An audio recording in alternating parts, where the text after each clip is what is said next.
So, schönen guten Tag. Wir sind's von Pithead Studio. Hallo. Pithead Studio TV, Björn und Jenny.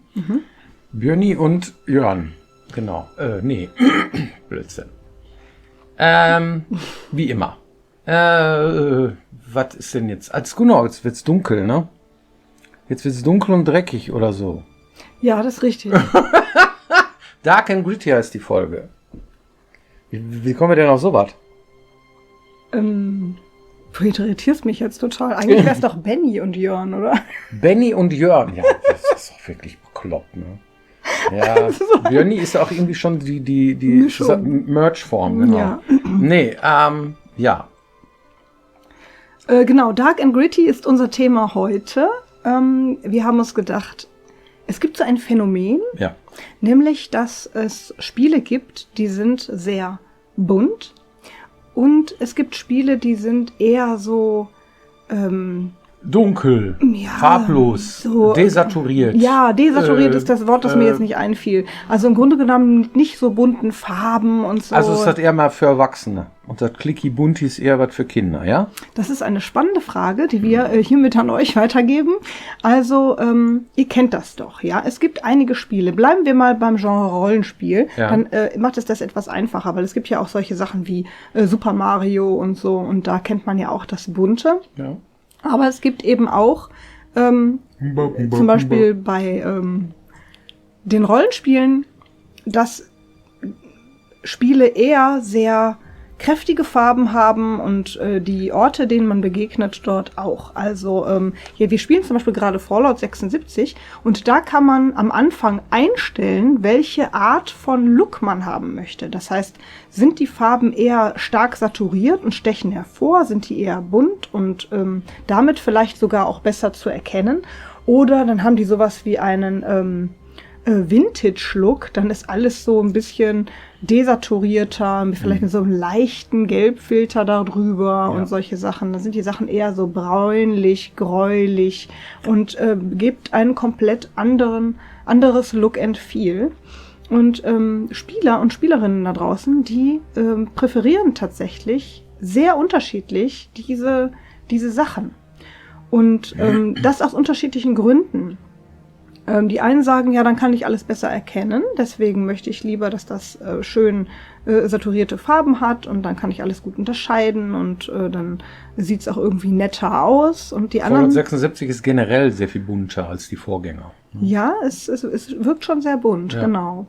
Und dann gibt es die, die sagen, also ich möchte in so einer kaputten grauen Welt lieber irgendwie auch so ein kaputten graues Feeling haben. Ich möchte, dass dunkle Orte auch dunkel sind. Und das hat man uns immer gesagt. Immer wenn wir ein bisschen farbenfroher geworden sind, gerade so Piraten-Setting und so, das kam bei manchen gar nicht so gut an. Die wollten dann lieber, ja, mach doch mal wieder Dark and Gritty. So, ja? Genau, richtig. Ja. Das gab es oft, dieses Feedback. Und das ist eine spannende Frage. Was ist denn cooler? Na, ist das wirklich cooler, wenn es desaturiert ist und irgendwie dystopiemäßig irgendwie alles grau in grau oder Farbkleckse sollten dann vielleicht doch drin sein. Ne? Es gibt ja auch so Apokalypsen-Spiele wie heißt es noch? Horizon Zero Dawn oder Borderlands. So, ne? Also es gibt's ja schon. Ne? Was ist denn cooler? Kommt drauf an wahrscheinlich. Ne? Es gab auch jemanden, der hat mal behauptet, dass das kräftigere moderner sei. Oh, okay. Ja?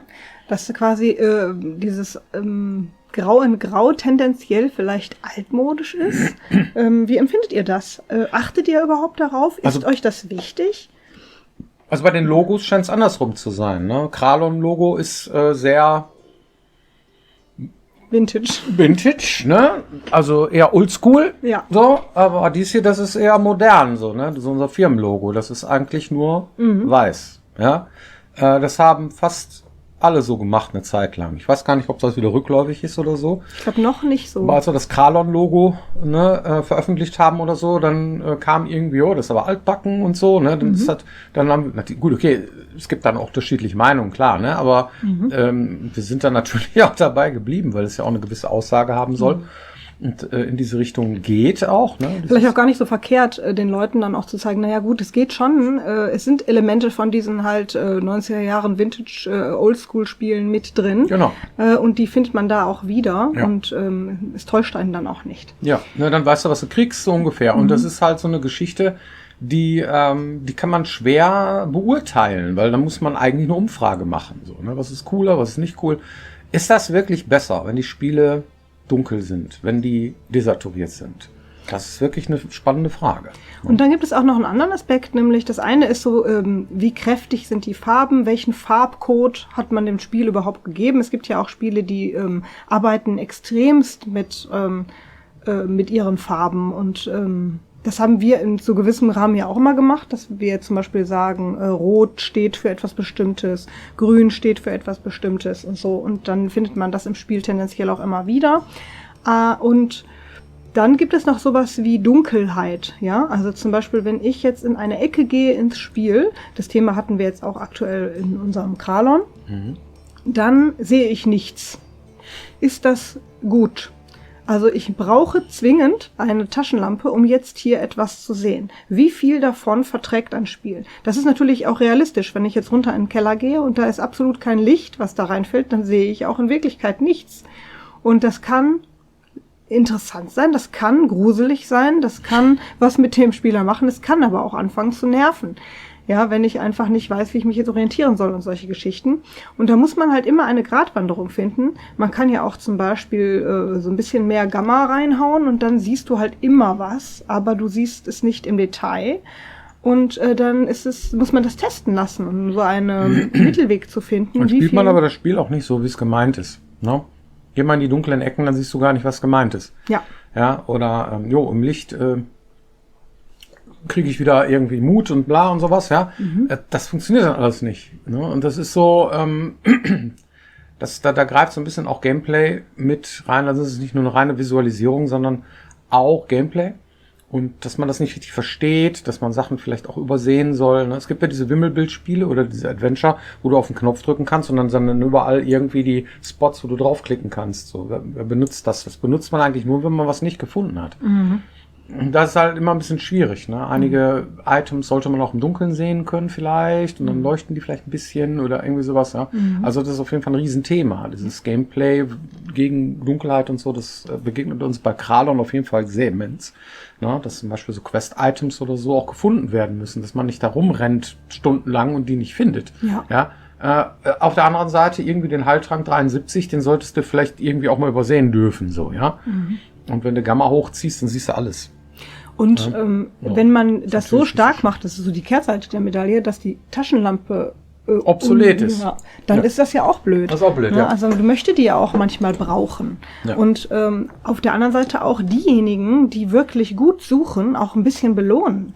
Ja, also das heißt, wenn jeder an Freund und Feind vorbeirennt irgendwie, ja gut, dann findet man vielleicht auch nichts, aber die Leute, die wirklich gut auch hinter die Kisten geguckt haben oder so, dann auch ab und zu dann mal ein Erfolgserlebnis zu gönnen, ist ja auch eine feine Sache. Und das ist immer alles eine Gratwanderung, die da mit reinspielt. Also Gameplay und Look and Feel müssen sich dann irgendwie so ein bisschen ergänzen.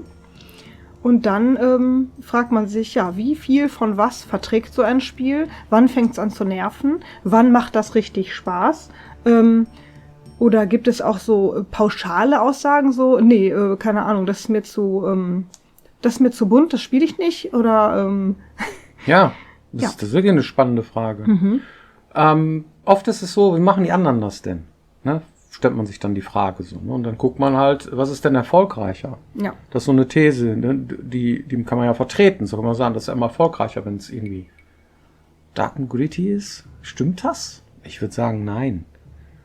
Ich hatte eher gesagt das Gegenteil. Ich glaube, dass Menschen eher dazu neigen, es bunt haben zu wollen. Und dieses Dunkle und Düstere und irgendwie, das zieht dann auch ein bisschen runter. Ne? Also wenn du Fallout jetzt spielst oder so, und das ist ja auch nicht ganz dunkel und so, ne? Die machen auch amerikanische Nacht und so, es sei denn, du bist in der Gegend da, wo dieser Sturm ist, dieser rote da, ne? Da ist richtig dunkel, da siehst du auch nichts, da musst du tatsächlich deine Taschenlampe oder dein Licht um dich rum machen, dieses Grüne, ne? Machen die ganz selten. Das machen die sehr selten bei Bethesda, also bei Fallout 76. Aber sie machen es auch ab und zu, um da irgendwie einen Effekt zu erzielen, dass es hier besonders dunkel ist und besonders schlimm und so. Und gerade in Indoor-Bereichen musst du eine Beleuchtung reinbauen, weil du sonst nämlich wirklich ganz stockduster ist. So, Unreal Engine ist da gnadenlos, das ist dann dunkel. So, da kannst du die Gamma hochziehen und da siehst du nix, ja. Du musst ein Ambientlicht aufhängen oder irgendeine Art von dynamisches Licht da rein tun, sonst siehst du da nichts, ja. Das heißt, das ist auch hochgradig flexibel, das heißt, das System kann das, jede Engine kann das eigentlich, so, ja. Und dann ist die Frage, wie benutzt man das? Das ist ein reines stilistisches Mittel, ja, um Dunkelheit zu erzeugen, um Look and Feel zu erzeugen. Und die interessante Frage ist immer, was wählt man dann? Und wenn man es auch designt, kriegt man es dann auch hin am Ende des Tages. Das ist dann die interessante Frage. Wir hatten das früher auch immer. Wir hatten auch immer gedacht, lass uns mal eine Taschenlampe machen oder so. Bei Elex zum Beispiel hat man eine amerikanische Nacht. Weil die meisten Leute so eine richtige, absolute, abgrundtiefe Dunkelheit nachts nicht haben wollten. Die haben dann ein Bett gesucht, um dann die Nacht zu überbrücken.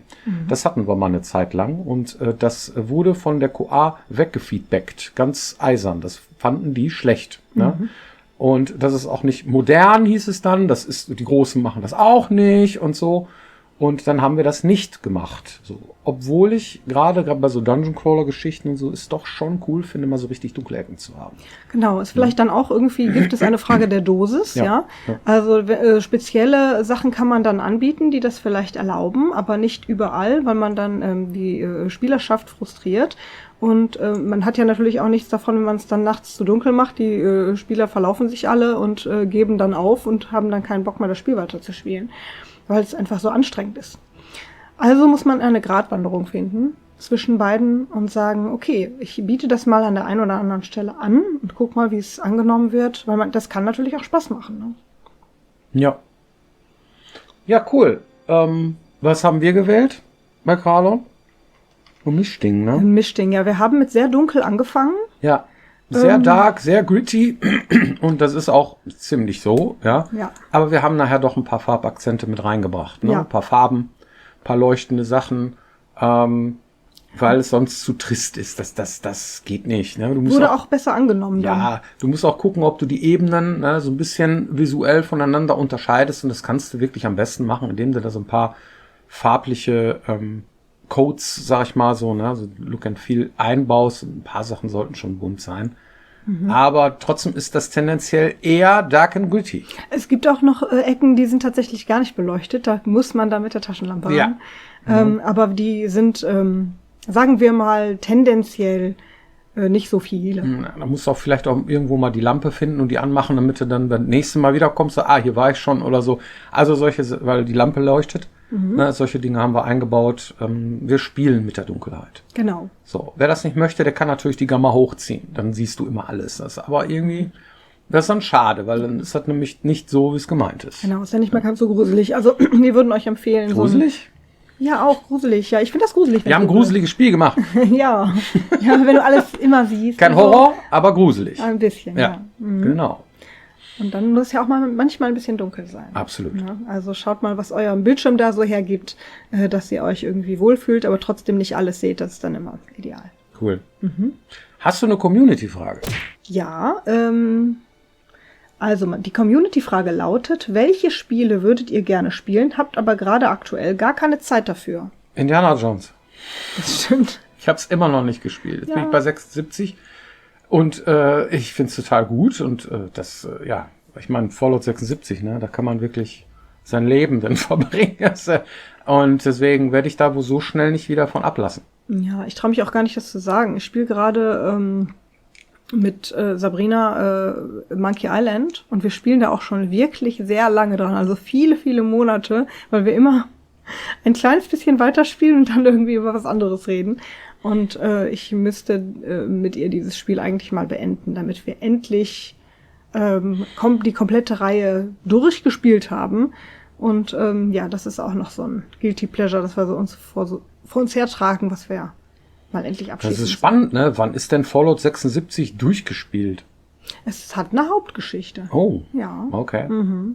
Da bin ich mal gespannt, wann die zu Ende ist, weil ich werde ja zugepflastert mit irgendwie täglichen Quests und bla und die sind dann, also das kannst du endlos spielen. Ne? Das könnte man dann auch weiterspielen.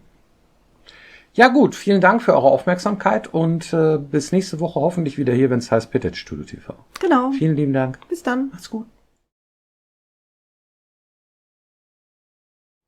Ja, jetzt hätte ich Bock weiter zu zocken, ne? Direkt. Würde ich mitmachen. Ja, ne?